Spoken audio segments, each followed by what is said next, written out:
আপনাদের নিশ্চয়ই মনে আছে 2024 সালের জুলাই মাসে, পুরো জুলাই মাস এবং অগাস্টের প্রথম সপ্তাহের কয়েকদিন যে আন্দোলনটা চলেছিল দেশে, তৎকালীন যে শেখ হাসিনা সরকার ছিল তার বিরুদ্ধে যে আন্দোলনটা ছিল, সে আন্দোলনের মূল থিমটা কী ছিল, মূল ভাবটা কী ছিল, আন্দোলনের একেবারে শুরু থেকে আন্দোলনটা কী নিয়ে হয়েছিল। অনেকে বলবেন যে কোটা বিরোধী আন্দোলন ছিল, মানে সমাজে যে একটা কোটা ছিল সেই কোটার বিরুদ্ধে আন্দোলন ছিল, সমাজে যে একটা বৈষম্য ছিল সেই বৈষম্যের বিরুদ্ধে আন্দোলন ছিল। আচ্ছা, বৈষম্যটা কোথায় ছিল বলেন তো? মনে আছে আপনাদের? আমি মনে করিয়ে দিচ্ছি। বৈষম্যটা মূলত ছিল যে ওই সময়ে মুক্তিযুদ্ধ কোটা নামে একটা কোটা ছিল। বিষয়টা এরকম যে মুক্তিযুদ্ধ যারা করেছে 71 সালে, সেই মুক্তিযোদ্ধাদের সন্তানদের জন্য একটা কোটা ছিল, মুক্তিযোদ্ধাদের জন্য একটা কোটা ছিল, মুক্তিযুদ্ধের সন্তানের সন্তান যারা তাদের জন্য কোটা ছিল। আরেকটু ডিটেলে বলি, মুক্তিযুদ্ধ হয়ে গেছে 24 সালে যদি আমরা ধরি, তাহলে 53 বছর আগে, তখন থেকে 53 বছর আগে। তো 53 বছর আগে যাদের যে যুদ্ধ হয়ে গেছে, সেই যুদ্ধে যারা অংশ নিয়েছে তাদের তো সরকারি চাকরি করার বয়স থাকার কথা না, তাই না? কারণ তখন যুদ্ধ যখন করে তখন তার বয়স মিনিমাম 14 বছর।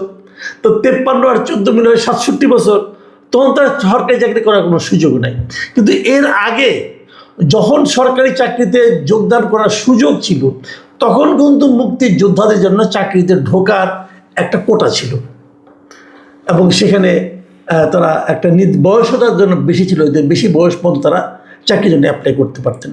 যখন তাদের চাকরির বয়সটা আর কুলাচ্ছে না, তাদের বয়স হয়ে যাচ্ছে, তখন এই কোটাটা বংশানুক্রমিকভাবে তাদের সন্তানদের উপরে আরোপিত হলো যে সন্তানদেরও এই কোটা দেওয়া হবে।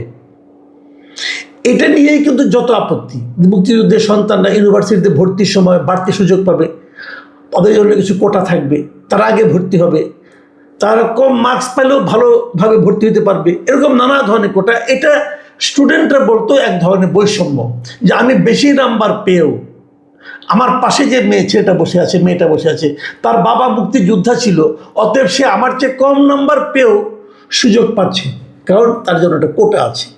এটা এক ধরনের বৈষম্য। কিন্তু তখন তারা বলছিল সব কিছু হবে মেধা ভিত্তিক, যার মেধা ভালো সে কাজ করবে, সে সুযোগ পাবে। আরও বড় পরবর্তীতে চাকরি পাওয়ার ক্ষেত্রে, বিসিএস এর চাকরির ক্ষেত্রেও এই একই ঝামেলা ছিল, কোটা থাকতো। এই কোটাটা নিয়ে অনেক দিন ধরে আন্দোলন হচ্ছিল। 2018 সালে প্রথম একটা আন্দোলন হয়, সেই আন্দোলনের পর আন্দোলনের তোড়ে হাসিনা সরকার কোটাটাই বাতিল করেছে, যে কোনো কোটাই আর থাকবে না চাকরির ক্ষেত্রে, উনি বলেছিলেন। তারপরে এই 24-এ এসে আবার যেটা হলো, যে যারা কোটা বঞ্চিত হলো, ওই মুক্তিযুদ্ধের যারা দেখে বংশধর, তারা আবার হাইকোর্ট থেকে একটা রায় নিয়ে আসলো, না কোটাটা থাকবে। এটাকে কেন্দ্র করে 2024-এর জুলাইয়ের আন্দোলনের সূত্রপাত। তাহলে আন্দোলনটা হলো কোটা বিরোধী আন্দোলন। সেই আন্দোলনটা কি মুক্তিযুদ্ধ বিরোধী আন্দোলন ছিল? না। মুক্তিযোদ্ধাদেরকে অপমান করার আন্দোলন ছিল? তাও ছিল না।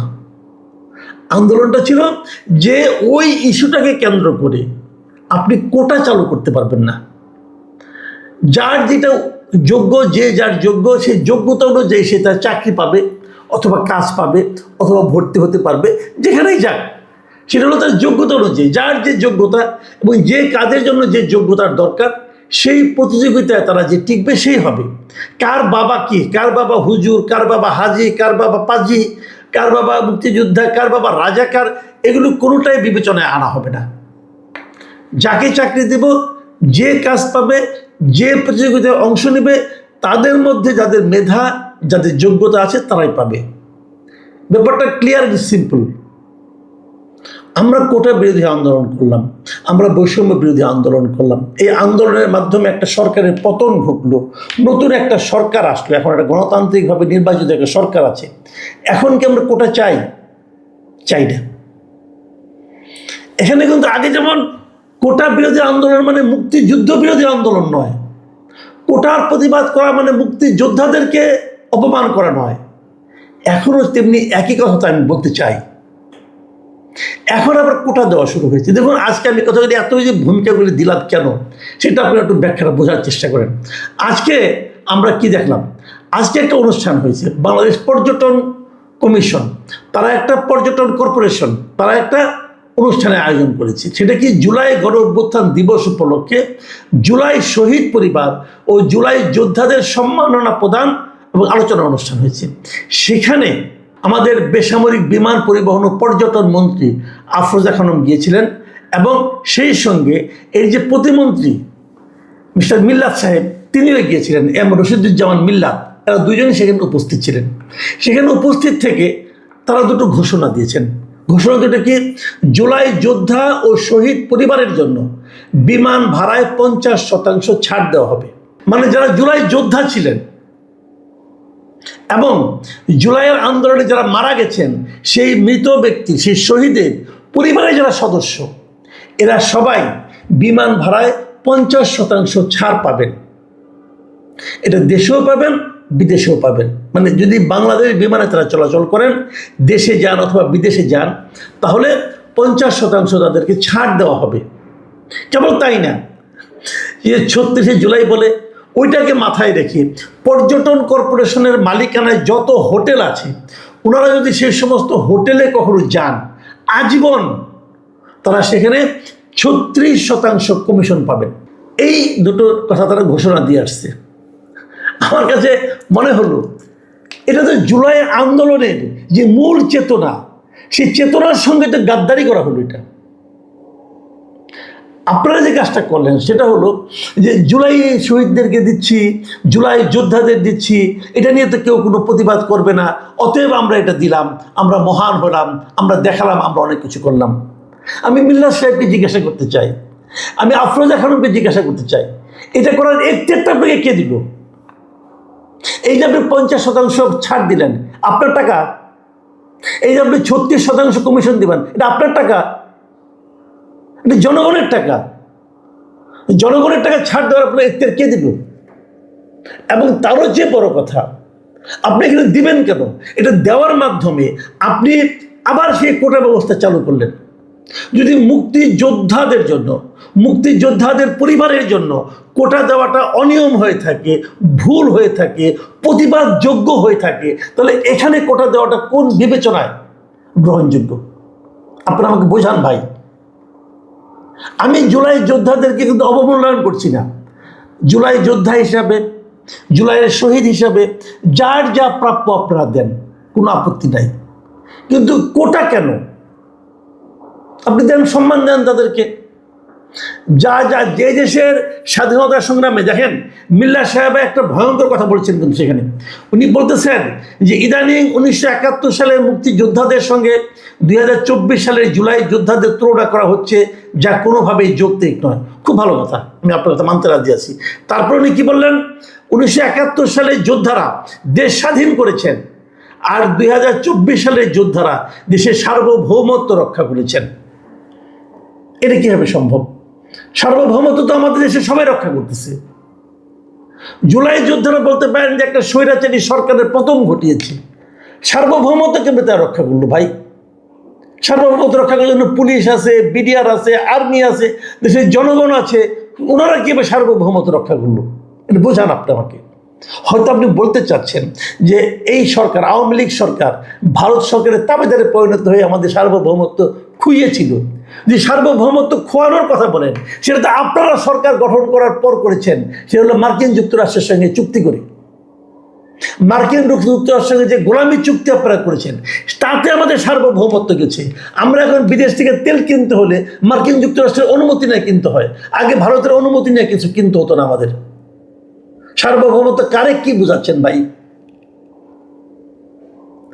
এইগুলি ঠিক না। মুখে যা আসবে তাই বলবেন, এগুলো ঠিক না। একটা গোষ্ঠীকে খুশি করার জন্য যা ইচ্ছা তা দিয়ে দিবেন, এটাও ঠিক না। এদেশের সংবিধানে বলা হয়েছে এদেশের প্রত্যেকটা নাগরিক প্রত্যেকটা ক্ষেত্রে সমান অধিকার পাবে। যেখানে অধিকারের ক্ষেত্রে আপনি কম বেশি করবেন, সেখানেই কিন্তু আপনি বৈষম্য তৈরি করলেন। এই আন্দোলন ছিল বৈষম্য বিরোধী আন্দোলন। বৈষম্যের বিরুদ্ধে আন্দোলন করতে হবে কেন? বৈষম্য থাকবে না, এটাই নিয়ম। আপনারা নিয়ম লঙ্ঘন করছেন। আপনারা মন্ত্রী থাকার যোগ্য না, কারণ মন্ত্রী হয়ে আপনার নিয়ম লঙ্ঘন করছেন, আপনি সংবিধান লঙ্ঘন করছেন, আপনি কোন বিবেচনায় একটা বিশেষ গোষ্ঠীকে, কিছু লোককে বিশেষ সুবিধা দেবেন? এখন এটা বললে আপনি বলবেন যে আমি জুলাইদের অবমাননা করছি। নো। তাহলে আপনাকে মুক্তিযোদ্ধাদের পরিবার যারা ছিল, যারা শহীদ পরিবার ছিল, মুক্তিযোদ্ধারা শহীদ হয়েছিল, তাদের পরিবারকেও দিবেন এটা? যে কথাটা নাকি বলছেন মিল্লা সাহেব, এই দুটাকে এক করা যাবে না, তা আপনারা তো এক করতেছেন না। আপনারা তো মুক্তিযুদ্ধের যে জুলাই যোদ্ধাকে উপরে উঠাচ্ছেন। আপনি তো এখানেও বৈষম্য করছেন। আপনি তো এখানেও বৈষম্য করছেন ভাই। আপনি মুক্তিযোদ্ধাদের চেয়ে জুলাই যোদ্ধাদের উপরে উঠাই দিচ্ছেন। কিভাবে সম্ভব? মুক্তিযুদ্ধের সঙ্গে তুলনীয় ঘটনা এই দেশে একটাও ঘটে নাই। মুক্তিযুদ্ধে আপনার দলের যারা যিনি প্রতিষ্ঠাতা, তিনি মুক্তিযুদ্ধে নাও, আপনি জুলাই যুদ্ধে নাও। খুবই হতাশাব্যঞ্জক। এবং আমি মনে করি এই লোকগুলোর মাথার মধ্যে কিছু আছে কিনা আমার সন্দেহ আছে। এবং তারা একটা বিতর্ক তৈরি করতেছে, নতুন করে একটা বিতর্কের জন্ম দিচ্ছেন এরা। এই লোকগুলো জাস্ট একটা পরিবেশে গিয়েছেন, ওখানে যে তাদেরকে তাৎক্ষণিকভাবে খুশি করার জন্য যা ইচ্ছা তা বলে দিয়ে আসছেন। আবার আপনারা বৈষম্যের জন্ম দিচ্ছেন। এই দেখেন, আমি নিজে মনে করি আমি কোনো কোটায় বিশ্বাস করি না। আমি মনে করি কোটা কিসের? যে যে ক্ষেত্রে যাবে সেই ক্ষেত্রে যে যোগ্যতম ব্যক্তি সেই সুযোগটা পাবে। কারণ অযোগ্যদের হাতে দায়িত্ব দেওয়ার কারণে দেশে এই অবস্থা। যোগ্যতম ব্যক্তি কাজ পাবে, যোগ্যতম ব্যক্তি যোগ্যতম চাকরিটা করবে। যে অযোগ্য তাকে আমরা অন্যভাবে, আপনি যদি আত্মীয় হয়, ভালোবাসা থাকে, তাকে আপনি অন্যভাবে আপ্যায়ন করেন, কোনো সমস্যা নাই। কিন্তু এই সমস্ত ক্ষেত্রে এই যে আপনি 50% বিমানে কোটা দিচ্ছেন, বিমানে যে লসটা হবে, লসটা আপনি পুষাই দেবেন? এমনি তো লুটপাট হচ্ছে বিমানে, সেই লুটপাটে ভাগ নিশ্চয় আপনারাও পাচ্ছেন। আপনারা কি পাচ্ছেন না পাচ্ছেন সেই খবর আমরা প্রকাশ করবো ইনশাল্লাহ। আর কটা দিন যাক, সব খবর তো আমাদের কাছেও আসে। খুবই আনফর্চুনেট। আমি মাননীয় প্রধানমন্ত্রীকে বলবো এই সমস্ত দিকে নজর দেন। এই লোকগুলো আপনার প্রিয় আমি জানি, কিন্তু তবু তাদের দিকে নজর দেন, কারণ এরাই কিন্তু আপনাকে ডুবাবে। আবার কোটা,